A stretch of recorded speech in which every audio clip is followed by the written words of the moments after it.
Electric, petrol या diesel. दोस्तों, गलत चॉइस से आपका हर साल हजारों रुपए का नुकसान हो सकता है। राम राम दोस्तों, आज हम लोग बात करेंगे इलेक्ट्रिक, डीजल और पेट्रोल।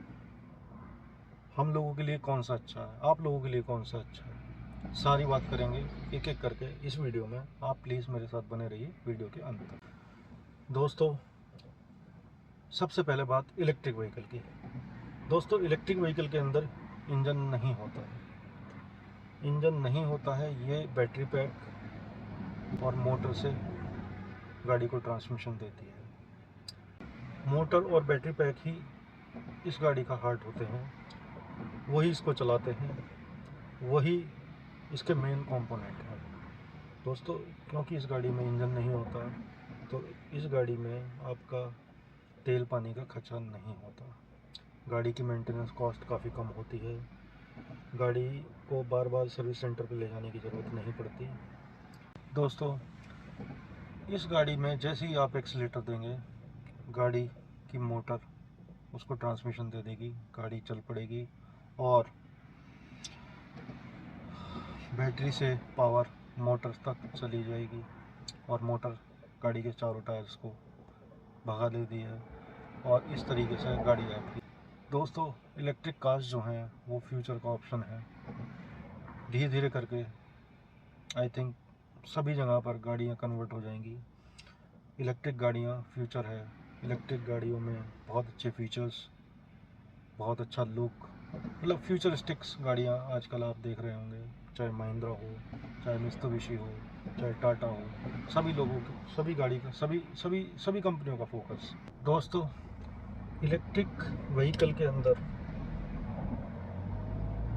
मेंटेनेंस बहुत कम होती है। जैसे डीजल कारों में या पेट्रोल कारों में एग्जॉस्ट सिस्टम है, इंजन ऑयल है, ये सारी चीज़ें टेंशन आपकी इलेक्ट्रिक गाड़ियों में नहीं, तो मेंटेनेंस कॉस्ट कम है। लेकिन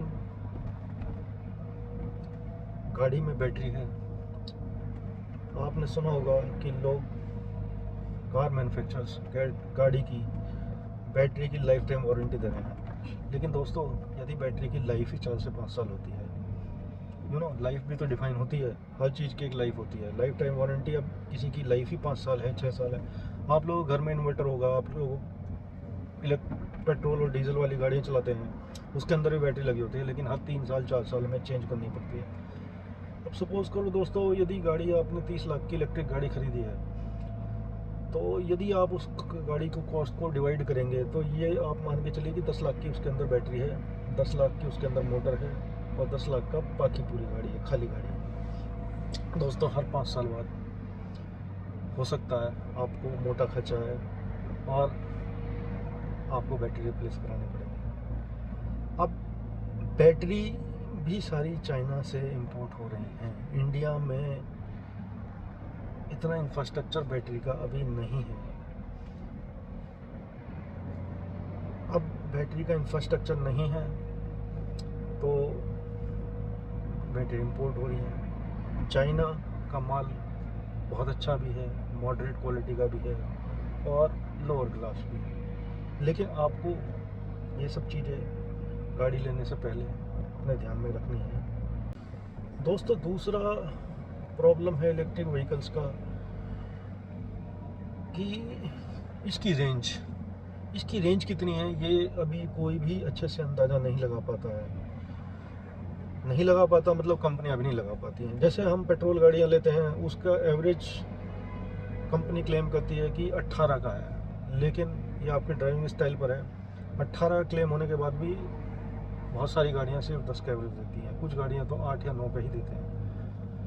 ट्रैफिक में और ज़्यादा प्रॉब्लम हो जाती है। सेम चीज़ इलेक्ट्रिक गाड़ियों के साथ भी है। कंपनी एक पर्टिकुलर रेंज क्लेम करती है, वो रेंज एक आइडियल टेस्टेड कंडीशंस पर होती है। अब वो कंडीशंस पे हिसाब से आप गाड़ी चला रहे हैं कि नहीं चला रहे हैं। अब कंपनी क्लेम कर रही है 400 किलोमीटर की रेंज, लेकिन आपकी बैटरी हो सकता है 200 किलोमीटर भी ना चले। अब जहाँ पर आपकी बैटरी की रेंज ख़त्म हो गई, वहाँ पर चार्जिंग स्टेशन अवेलेबल है कि नहीं है, दोस्तों मोटा खर्चा आता है। आपको गाड़ी टो करानी पड़ेगी, आपको एक व्हीकल बुलाना पड़ेगा जो अच्छा खासा पैसा आपसे लेगा। तो इन ऑल शॉर्ट, अभी इंडिया में इलेक्ट्रिक व्हीकल के लिए प्रॉपर इंफ्रास्ट्रक्चर नहीं है, चार्जिंग स्टेशंस हर जगह अवेलेबल नहीं है, जो बैटरीज उसके अंदर यूज़ हो रही हैं वो भी प्रॉपर नहीं है, मतलब रियल टाइम टेस्टेड नहीं है। रियल टाइम टेस्टेड जैसे डीजल इंजन हैं रियल टाइम टेस्टेड है, या पेट्रोल इंजन है रियल टाइम टेस्टेड है, वो आपको एक पर्टिकुलर कॉस्ट में पर्टिकुलर आउटपुट दे रहे हैं, जो आपको एक कॉन्फिडेंस देते हैं कि आप उस गाड़ी को ले लो। वो कॉन्फिडेंस की कमी अभी इलेक्ट्रिक वाहनों में है। दोस्तों, यदि आप सिर्फ लोकल में गाड़ी चलाते हैं, आपका बहुत ज़्यादा आना जाना नहीं है, 20-30-40 किलोमीटर रोज़ का आना जाना है, ऑफिस जाना है, ऑफिस आना है, और रोज़ आप अपनी गाड़ी यहाँ चार्ज कर सकते हैं, तो इलेक्ट्रिक कार एक अच्छा ऑप्शन है। गाड़ी फ्यूचरिस्टिक होती हैं, गाड़ी देखने में बहुत सुंदर होती है, तो आप इसे यूज़ कर सकते हो। लेकिन लॉन्ग हाईवे पर ये गाड़ी आपको प्रॉब्लम दे सकती है। सपोज़ करो आपकी गाड़ी रेंज शो कर रही है 500 किलोमीटर की, और ये 250-300 किलोमीटर पे ही ख़त्म हो जाती है। जहाँ पर ये ख़त्म हो रही है वहाँ पर चार्जिंग स्टेशन आपको मिल रहा है कि नहीं मिल रहा है। बहुत सारी वीडियोस में आपने देखा होगा कि लोगों की गाड़ी बीच में बंद हो जाती है और वो परेशान होते हैं, हाईवे पर टोइंग व्हीकल्स को बुलाना पड़ता है, यू नो। दोस्तों, अब बात करते हैं पेट्रोल इंजन की। सबसे ज़्यादा हाई आरपीएम पे चलता है, हाई आरपीएम पर बहुत ही अच्छे पावर रिजल्ट्स देता है, ट्रस्टेड है।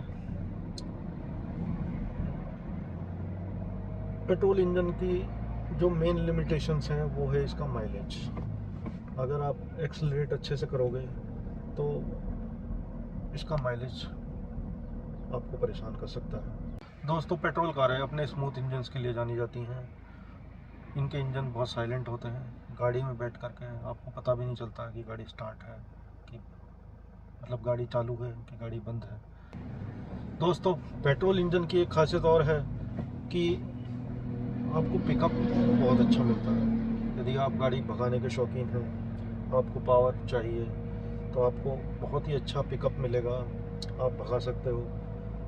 लेकिन बॉस, पेट्रोल अच्छे से खाएगी। यदि आप टर्बो पेट्रोल इंजन लेते हो तो उसके तो क्या ही बात है। दोस्तों, पेट्रोल इंजन्स के बारे में मैं एक और चीज़ आपको बताना चाहता हूँ।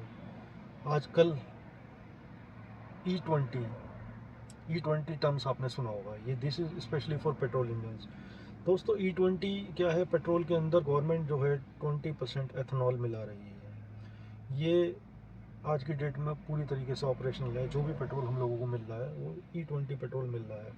E20 पेट्रोल जो है वो आपके गाड़ी के पेट्रोल इंजन की परफॉर्मेंस को बहुत अच्छे से इफेक्ट करता है।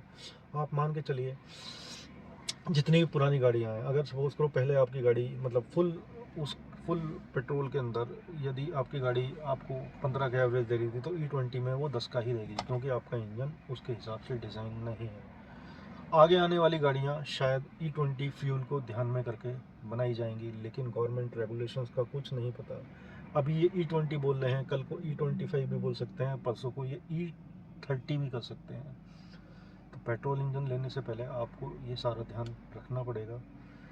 अपनी ज़रूरत के हिसाब से आपको गाड़ी का इंजन चूज़ करना पड़ेगा। दोस्तों, मेंटेनेंस कॉस्ट की बात करेंगे तो पेट्रोल कार की maintenance cost compare to diesel बहुत कम होती है।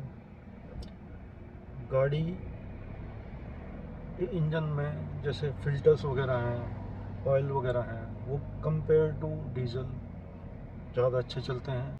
दोस्तों, यूटिलिटी की बात करेंगे तो यूटिलिटी में शॉर्ट डिस्टेंस के लिए पेट्रोल कार बेस्ट हैं। ओकेजनली हाईवे ड्राइव के लिए भी पेट्रोल कार बहुत अच्छी होती हैं। लेकिन यदि आप हाईवेज़ पर आपका रेगुलर आना जाना है, आप रोज़ 100-200 किलोमीटर गाड़ी चलाते हो, तो पेट्रोल कार आपको महंगी पड़ेंगी। Petrol cars is not suitable for long distance, regular long distance। दोस्तों, final verdict on petrol car. यदि आप लोकल ट्रैफिक में हैं, ज़्यादा चलते हैं, ओकेजनली हाईवे पे जाते हैं, तो पेट्रोल कार आपके लिए बेस्ट है। आपको पावर का शौक है, आपको फील चाहिए, पावर फील चाहिए वाइल ड्राइविंग, तो पेट्रोल इंजन आपके लिए बेस्ट है। दोस्तों, अब हम बात करेंगे डीजल इंजन, हाईवे किंग। यदि आप अच्छा खासा ड्राइव करते हैं, आपका रोज़ 100-200 किलोमीटर का चलना है, तो हमारा हाईवे किंग डीजल इंजन। आइए बताता हूँ आपको डीजल इंजन। दोस्तों, डीजल इंजन में आपको टॉर्क जो है वो बहुत अच्छा मिलता है। टॉर्क अच्छा मिलता है तो आपको ड्राइव का फील बहुत अच्छा आता है, ओवरटेकिंग आप बहुत अच्छे से कर पाएंगे, और वो भी एक बहुत ही लो कॉस्ट पर। अगर कंपेयर करें तो डीजल का एवरेज काफ़ी अच्छा होता है। डीजल पावर के साथ साथ आपको लो आरपीएम पर एक बहुत ही अच्छा टॉर्क देता है। वो टॉर्क आपको ओवरटेकिंग में, पहाड़ों पर गाड़ी ड्राइव करने में बहुत हेल्प करता है। अगर आप किसी चढ़ाई पर चढ़ रहे हैं तो डीजल इंजन आपको बहुत ही अच्छा रिस्पॉन्स देता है, और आपको ड्राइविंग कॉन्फिडेंस देता है। दोस्तों, डीजल इंजन टॉर्क अच्छा देता है, माइलेज भी अच्छा देता है, लेकिन कुछ प्रॉब्लम भी देता है। BS6 फेज़ 2 के नॉर्म्स के हिसाब से डीजल इंजन एग्जॉस्ट सिस्टम में डीजल पर्टिकुलर फिल्टर लगा है।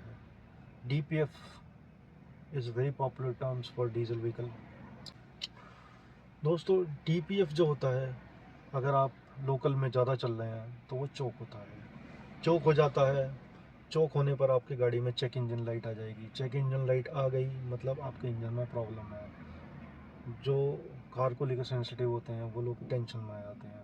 अब DPF की लाइट आ गई तो आपको रीजनरेशन करना पड़ेगा। रीजनरेशन भी 3 तरीके का होता है। एक तो गाड़ी खुद ही कर देती है, उसकी सेटिंग्स का ऑप्शन होता है, उसको हम लोग बोलते हैं एक्टिव रीजनरेशन।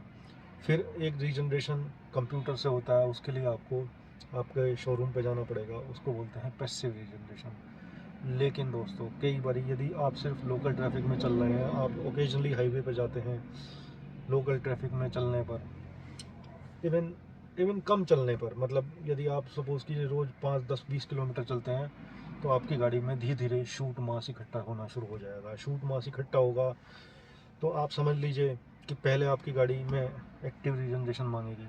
यदि उससे भी शूट मास क्लियर नहीं होता है तो वो पैसिव रीजनरेशन मांगेगी। उसके लिए आपको शोरूम जाना पड़ेगा।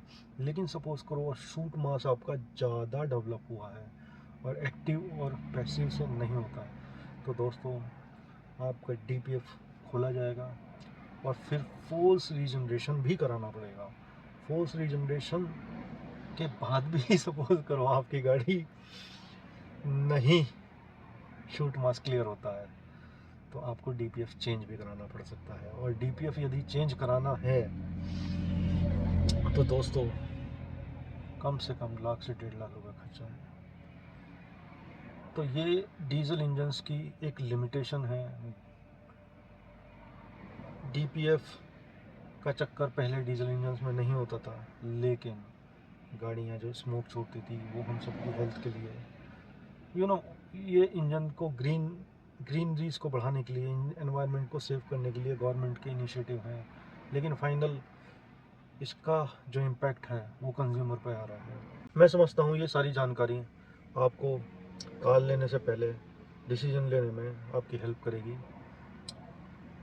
सोच समझकर कार लीजिए, वरना आपका पैसा बर्बाद हो सकता है। दोस्तों, इस वीडियो में हमने आपको बताया इलेक्ट्रिक, डीजल और पेट्रोल गाड़ियों के बारे में। दोस्तों, मैं यहाँ पर आपको कोई एडवाइस नहीं दे रहा हूँ कि आप कौन सी गाड़ी खरीदें, कौन सी गाड़ी नहीं खरीदें। मैंने सबके फ़ायदे और सबके नुकसान बताए हैं। डिसीजन आपका, पैसा आपका, कौन सी गाड़ी लेनी है, कौन सी नहीं लेनी, आप डिसाइड कीजिए। मैं तो सारी गाड़ियों के फ़ायदे और नुकसान आपको बताने की कोशिश कर रहा हूँ। दोस्तों, अगर वीडियो आपको पसंद आई तो प्लीज़ लाइक करें, कमेंट करें, सब्सक्राइब करें। तड़का हमारा चैनल।